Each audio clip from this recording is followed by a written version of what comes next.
Hey, welcome to 5 Keys to a Wildly Profitable New Product Launch. My name's Sarah Arrow and I'm in the bottom of the slide screen. Hello! And I'm going to be doing this quick training with you. So grab a pen and paper and a cup of tea if you've got one. Now I'm going to speak quite fast so you don't have to press the player and do it at 30 times speed. And I think we're going to take around 15 to 20 minutes. So, what are we talking about? The wildly profitable product launch. And when I say product launch, I'm not talking physical products, I'm talking digital products, because a great deal is at stake whenever you launch a new digital product. Presumably you've put in a lot of time and effort into creating the product. I know I did, and possibly a lot of money too, in terms of graphic design, formatting, and other tools that you need. So therefore you want your digital product launch to be as smooth and as seamless as possible so you can maximize your profits. So here are 5 keys to doing it the right way. Your product launch can have a number of different possible goals. The goal may simply be to sell and earn a profit, or you're hoping to spread brand awareness, bring new people into your sales funnel, learn more about your target audience through engagement with them. You can have many goals when it comes to your digital product launch. But the most obvious is to start with the end result that you have in mind for your product. Decide what result you want to achieve, and then the rest of the details will fall in place. Although you may have many things that you want to achieve and big hopes and dreams for this product, focus on one goal per launch as just the main objective. Now, your goals should be clearly stated and they should be quantifiable. Now, if they're not, there's no way you can measure your success. How will you know if you've reached your goal if you don't have the numbers? For example, you might want to make £100 or gain 50 new prospects or see 100 comments or 20 shares on social media. But how do you know if you're successful if you don't know what the goal is? And you don't. You need a deadline attached to the goal. What time do you want to reach your end goal? Now, you need to be realistic with this. You're not going to have an overnight success story. Gosh, I really wish we could, but it's not possible yet.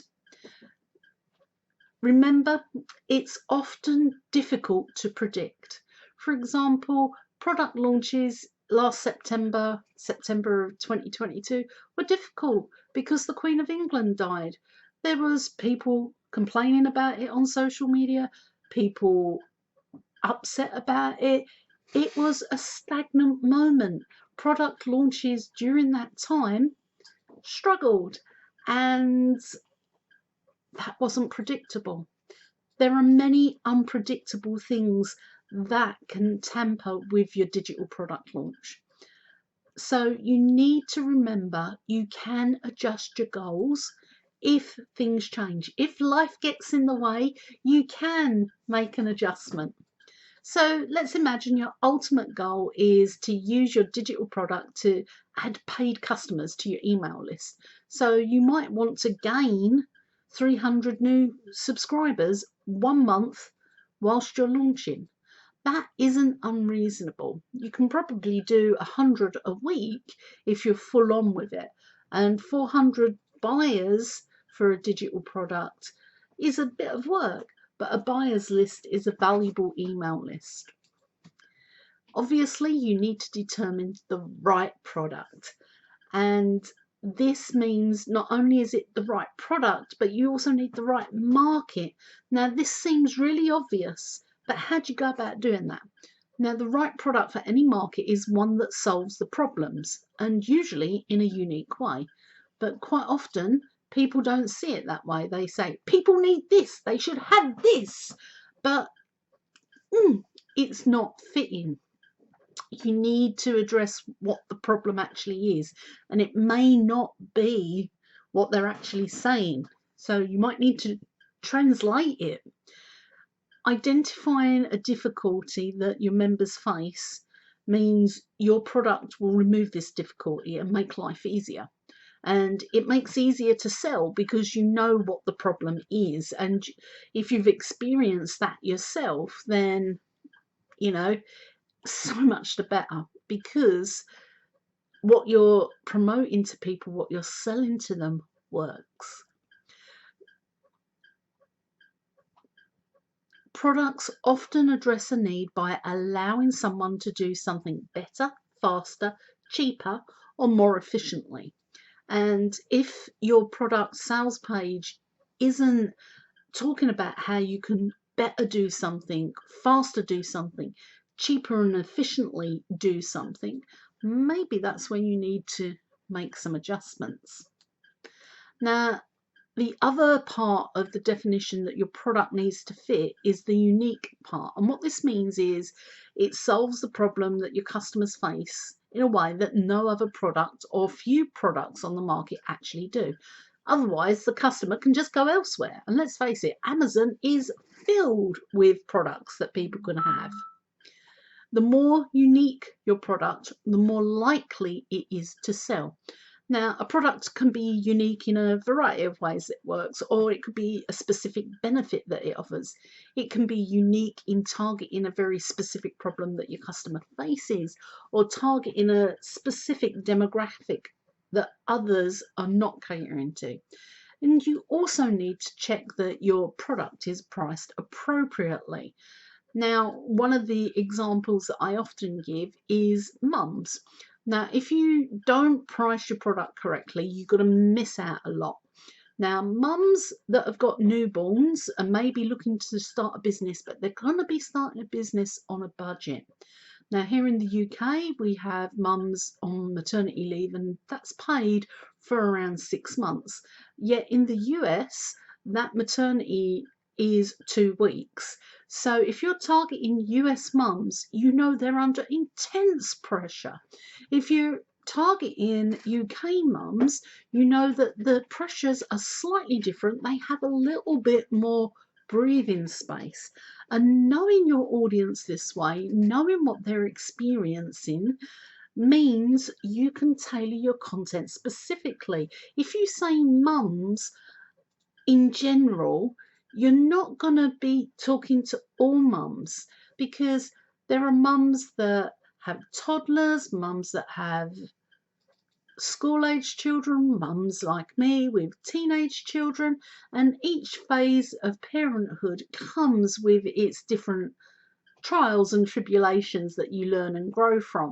And if you don't understand your demographic properly, you won't be able to target your product properly.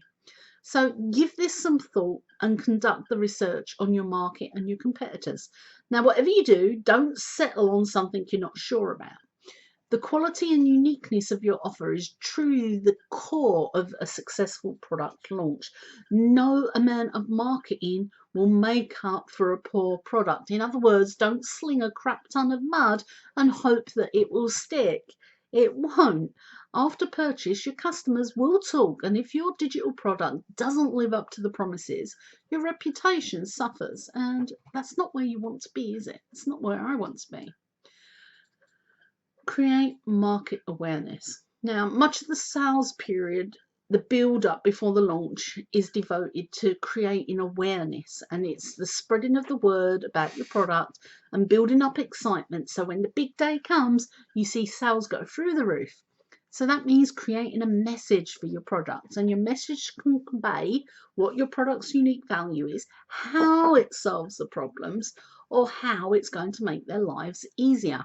Now, if you've already selected a digital product that uniquely solves problems, you've got your work cut out for you here. You have to decide on how you're going to tell your target audience about your product.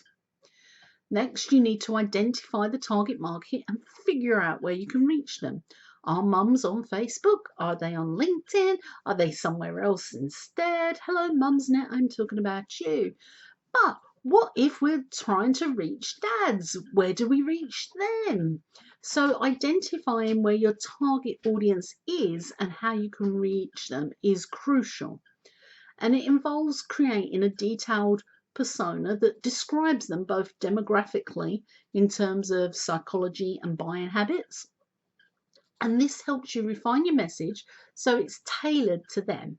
And it helps you identify where and how to reach them. Now, there are many places to find your target market, both online and offline. Online, start with your official website, your blog, your social media. Most companies choose to create a special website devoted to their product launch. And sometimes there's special blogs and special social media accounts. And you drive traffic to these places and engage with your audience there. Social media is fantastic during a digital product launch. If you've already got an audience, you can tell them about your launch and the other sites you've created, and they can go and follow it and get more information. Another great place is your email list. If you've already got an email list of subscribers who've bought from you before or are otherwise engaged, you have a good list of prospects that are ready to hear your message. Now, although you can launch a product successfully using the internet alone, it's also good to promote offline, particularly if you have a shop or a store. Tell your customers, put leaflets out, put leaflets in the bags, go to events in your area and prepare marketing materials and give them to people. You can even use direct sales methods such as cold calling as well. The key here is to reach out and talk to people who are both existing customers and new people who are likely to buy your product. And if you don't know somebody or you're talking to somebody who's not interested, ask for an introduction to someone who would be interested. I've found in the past when you're talking, in my case, I was talking about my digital blogging planner and somebody didn't blog. They weren't my ideal customer. And after chatting to them a bit, I said, don't suppose you could introduce me to some of the people here that blog? And he went, oh, hang on. Yes, so-and-so over there blogs, and made the introduction. So don't think a conversation when you're out networking or meeting people is a wasted conversation if they're not your ideal client. And that leads me nicely into plan everything, all the plans. In addition to promoting your product, the pre-launch phase is the planning phase, and make sure everything is set up before the actual launch. Now, there are many moving parts, and the earlier you start planning, the better. Things to plan include scheduling content so you can promote your product. You need sales and informational content to get buyers through to your various marketing channels. You need training and materials for your affiliates. If you've got distributors, partners, JV partners who are helping sell, you need to train them too. Then you've got the tech aspects like your website shopping cart or your delivery system, and you need to test these so they're ready to go and there won't be any problems. You also need a mechanism to gain feedback from your customers before the launch so you can make any necessary changes. You can give out some samples to get opinions or hold a soft launch for a select group of people. And then, of course, there's customer service. Your customer service systems need to be in place and fully functional before launch. You will have people reach out with questions, concerns, problems, and possibly complaints, and you need to be ready to deal with them. Your plan for after the launch also needs to be planned. You'll need follow-up with customers, you need to revise your marketing materials, your information resources, you need to check the results in your launch. Did you hit your goals? And continually promote your product to maximize future sales, even though launch day sales have died down. You also have your marketing budget. Take into account all of the expenses you'll face throughout the launch cycle and to add a bit more for unexpected expenses. Quite often the unexpected expenses are time relating to your VA, something breaks, you need extra hours, you need a new tool to rapidly replace something. You also need protocols for documenting every aspect of the process. Now this is important and people often dismiss this out of hand because when you've documented the process, you can see exactly what happened afterwards. You can see where your successes are and you can see your areas of improvement so that you can learn from them. And there's obviously, protocols for communication. It's vital that all your team members know how, when, and with whom to communicate. And this is vital in the launch. You just want to get everything done and you're juggling all the balls in the air and you've got partners messaging you on WhatsApp just as you're about to fall into bed. You've got to have your protocols in place. You need a big picture, a roadmap, a schedule of your milestones, your tasks, your deadlines, and everything else you need to know about. Then plan out the launch day to the minute so you know precisely what you've got to do. And finally, deep breath. You have to have enough of your product on hand to ensure that it's easily delivered to the customer. Now, that's great when it's a digital product, you won't actually run out. A successful launch will lead to a rush of sales on the day of the launch and some of the days after. One of the biggest mistakes people make is they don't have a plan in case sales exceed expectations. If you have more orders than you can handle, this can lead to major problems for your customers. You also need to make sure your delivery system is functional and fast. Test it out and work out any kinks long before a customer sees it. Sometimes your products may be created during delivery. Now, this is the case with things like live training. Now, if this is your situation, make sure you're capable of handling it if your orders exceed your expectations. Alternatively, make it clear that there's a limit to the number of orders and then plan for how you will handle things when you reach the limit, particularly prior to your launch. Go. Let's touch on what if your launch is a disaster. I know my first one was. My first 3 were actually. And that's what sent me down this pathway of mastering the launches. And it's not just digital product launches. There are book launches. There are course launches. There are all kinds of launches. And each one requires a different set of skills.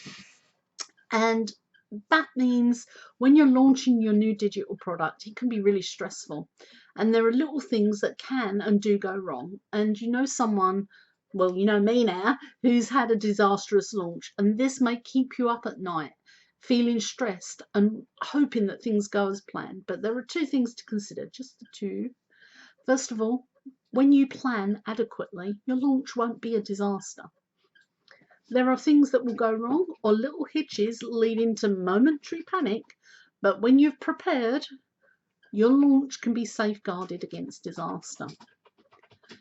You also need to remember that everything that goes wrong on a launch is a valuable lesson. Companies are experts at launching one product after another, do so because they've learned through trial and error. I know I have. Each mistake or failure along the way was chalked up to a learning experience and they made the necessary changes for the next launch. Your first launch won't be perfect, but if you're open and ready to learn, you can come away from it with many ideas and hopefully some profit, so your next launch will be even better. Plan and launch well and you'll avoid all the major things that can go wrong. Learn from your launch's successes and failures and you'll inch closer to being the perfect launch expert. Now, I hope you found that useful. If you want to learn more about planning a profitable digital product launch, click the button below. You can even read the sales pages if you like. Come and join Launch Pro. I think you'll love it.